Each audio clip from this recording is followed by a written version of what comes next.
Assalamualaikum warahmatullahi wabarakatuh. Perkenalkan, nama saya Fauziana Dairawan, NIM 180209009 dari Prodi Administrasi Bisnis Universitas Mula Warman. Di video kali ini, saya akan mempresentasikan lanjutan bab 2, laporan posisi keuangan dari Lim M. Fraser dan Ellen Ormisen.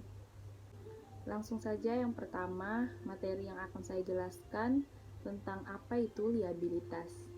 Liabilitas adalah kewajiban membayar pada pihak lain yang disebabkan oleh tindakan atau transaksi sebelumnya, berdasarkan jangka waktu pelunasannya.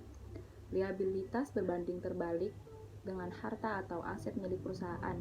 Jika aset atau harta milik perusahaan merupakan sebuah hak yang didapatkan perusahaan, kewajiban hutang sendiri adalah sesuatu yang harus dibayarkan pada pihak tertentu.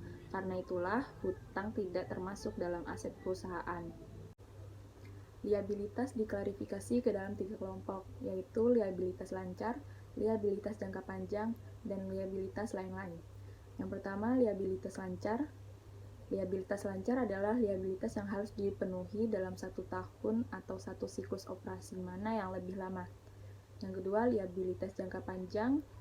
Liabilitas jangka panjang atau usaha jangka panjang adalah kewajiban yang harus dilunasi dalam waktu lebih dari 1 tahun atau siklus normal operasi perusahaan. Dan terakhir, liabilitas lain-lain.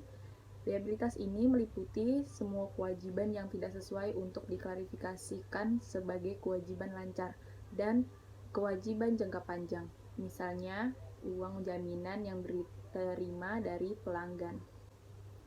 Liabilitas lancar terdiri dari beberapa bagian. Yang pertama, utang wesel. Utang wesel ialah kewajiban jangka pendek yang muncul dari kredit yang diberikan oleh pemasok karena pembelian barang dan jasa. Misalnya, ketika perusahaan membeli persediaan secara kredit dari pedagang besar untuk menjual obrol akhir tahun bagi para pelanggannya sendiri. Transaksi ini menciptakan yang namanya utang usaha. Yang kedua, utang wesel. Utang wesel ialah kewajiban jangka pendek dalam bentuk wesel promise terhadap pemasok atau institusi keuangan. Yang ketiga, liabilitas jangka panjang jatuh tempo. Liabilitas jangka panjang jatuh tempo ialah kewajiban yang harus dibayar dan dilunasi dalam tempo waktu yang relatif lama. Bisa mencapai 1 periode, 1 tahun, atau bahkan lebih. Yang keempat, liabilitas akrual.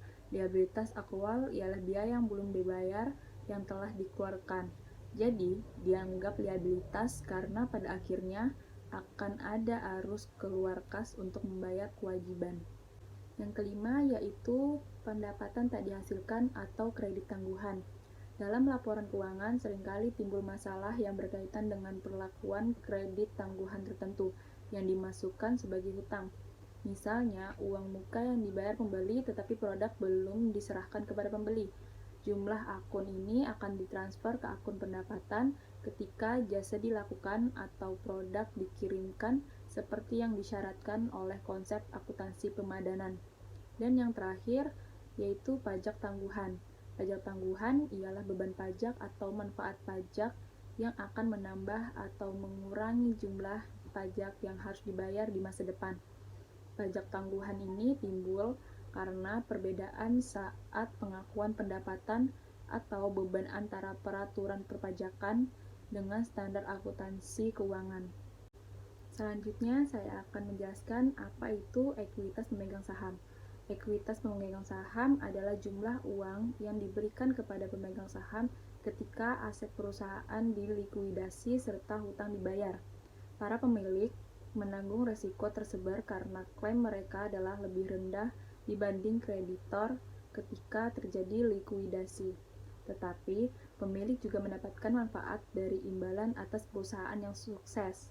Ekuitas yang satu ini dijadikan sebagai faktor acuan penentuan sehat tidaknya kondisi keuangan sebuah bisnis.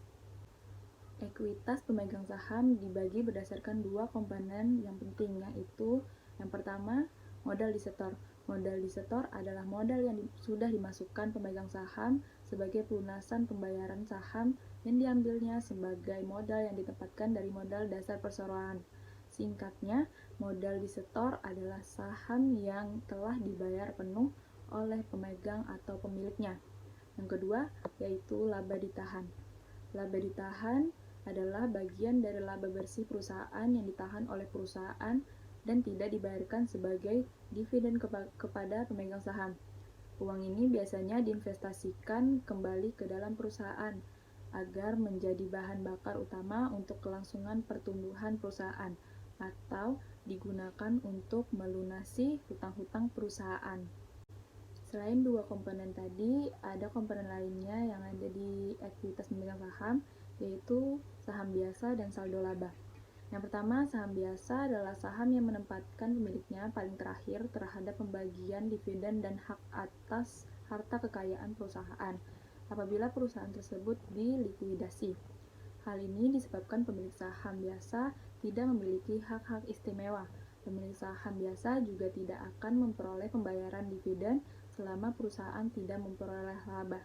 Yang kedua, saldo laba ialah jumlah setiap dolar yang dihasilkan perusahaan sejak awal dikurangi pembayaran apapun yang dibuat.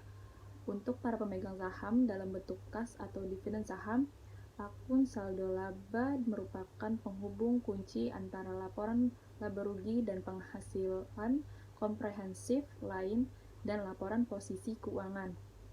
Sekian presentasi dari saya. Mohon maaf bila ada kesalahan penyampaian dalam materi ini. Terima kasih telah menonton video saya. Wassalamualaikum warahmatullahi wabarakatuh.